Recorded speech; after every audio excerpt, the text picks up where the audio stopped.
8 de la mañana, 10 minutos. Bueno, estaba comentando recién que Mario Riorda, que en este momento es uno de los números uno en comunicación política, estaba diciendo que realmente todo lo que hace Esper mostrándose es lo que no debería hacerse en el momento en que está tan aprisionado por las denuncias en su contra.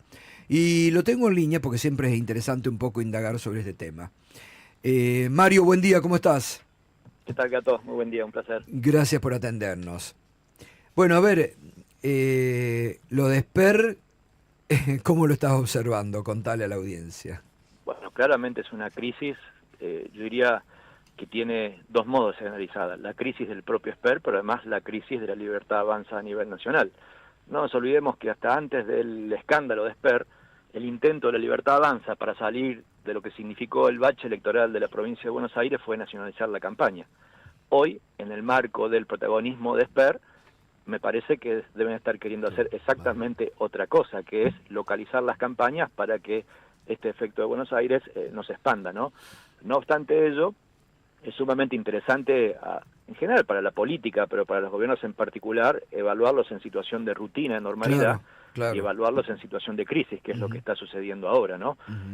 Ayer, y lo comentaba hace un rato viendo un video de dos colegas periodistas que simplemente hicieron periodismo, vale decir, repreguntar sostenidamente, esto que bien decías, Gato, vos en la previa, si efectivamente había recibido o no, y la imposibilidad de ser tajante en la respuesta, por un sí, por un no, deja abierta, yo diría, el elemento que define la comunicación de crisis, que es la incertidumbre.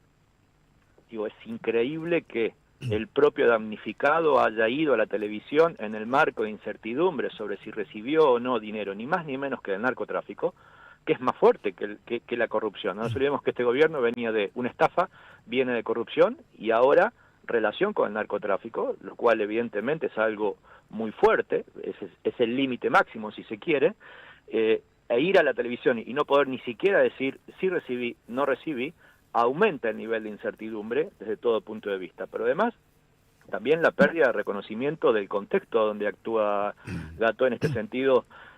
Cuando uno es poderoso se puede dar el lujo de estar en silencio, se puede dar el lujo de electoralizar el escándalo, vale decir, patear la pelota para adelante en el marco de un buen desempeño electoral, pero cuando estás en crisis técnicamente, lo que has perdido es la situación de poder. Claro. Y entonces esa idea, que en la comunicación de crisis le llamamos técnicamente en la academia, el intento de clausura unilateral de las crisis. Por ejemplo, le decía a Graboy, a mí no me va a hacer entrar ni que la campaña trate sobre esto. Bueno, no lo define Esper. Claro. El damnificado es el quien pierde básicamente el poder de definición de la agenda y claro, mucho más en un proceso electoral. Entonces, es impresionante, pero también es impresionante incluso que algún tipo de periodismo que tuvo afinidad antes con el gobierno, cuando alguien entra en crisis, esas afinidades también se deterioran y esto también no fue algo que se haya considerado en ese intento de comunicación de crisis que desde mi punto de vista fue un verdadero desastre comunicativo.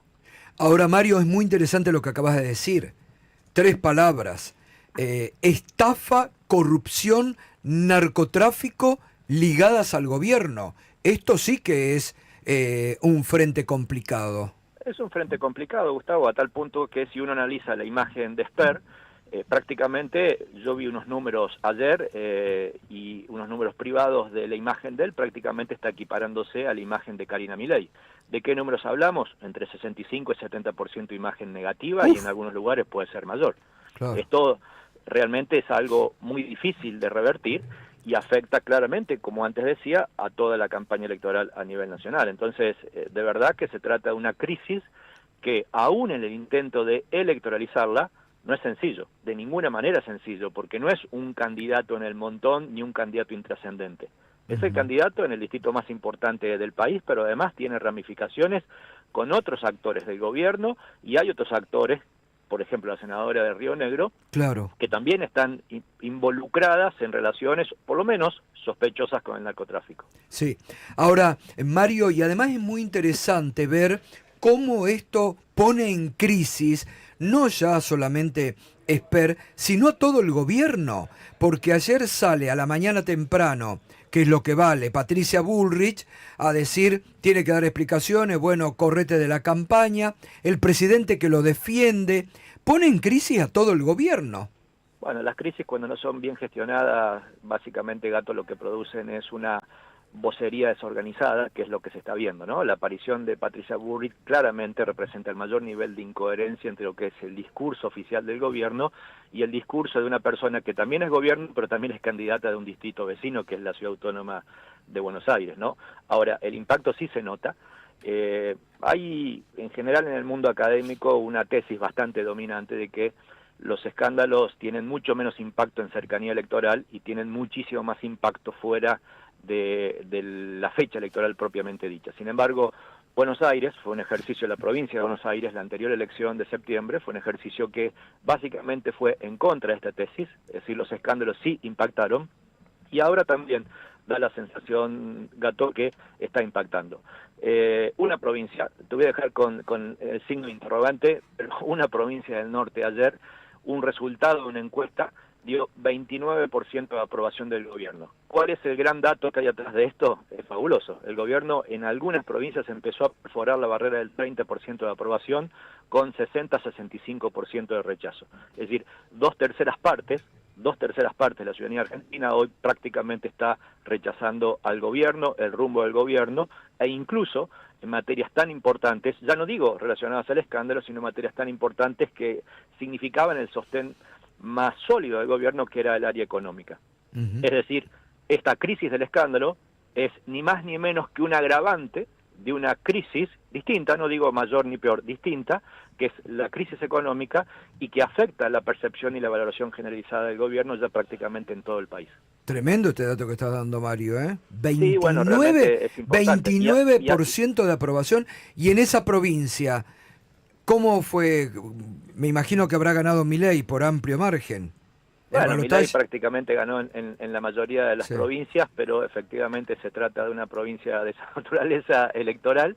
Por lo tanto, digo, es un quiebre interesante lo que se está dando, y además aprovecho también a decirte esto, Gato, de que hay muchísima encuesta publicada que básicamente lo que miden a nivel país son las intenciones de voto partido a partido, lo que llamamos las marcas, ¿no? Eso es un verdadero error, porque salvo muy poquitas provincias, Mendoza puede ser un ejemplo, o Patricia Bullrich en la Ciudad Autónoma de Buenos Aires, en el resto de las provincias los candidatos libertarios están muy por abajo en su performance electoral de la propia marca. Entonces ese resultado es mentiroso, sea que te gane alguna opción de Fuerza Patria o nombres parecidos que también conforman el espacio de Fuerza Patria, o sea que te gane alguna de las 12 provincias donde no gobierna el peronismo, pero cuyos liderazgos provinciales tienen serias chances de ganar, en donde, por ejemplo, arranca perdiendo Libertad Avanza en 9 provincias.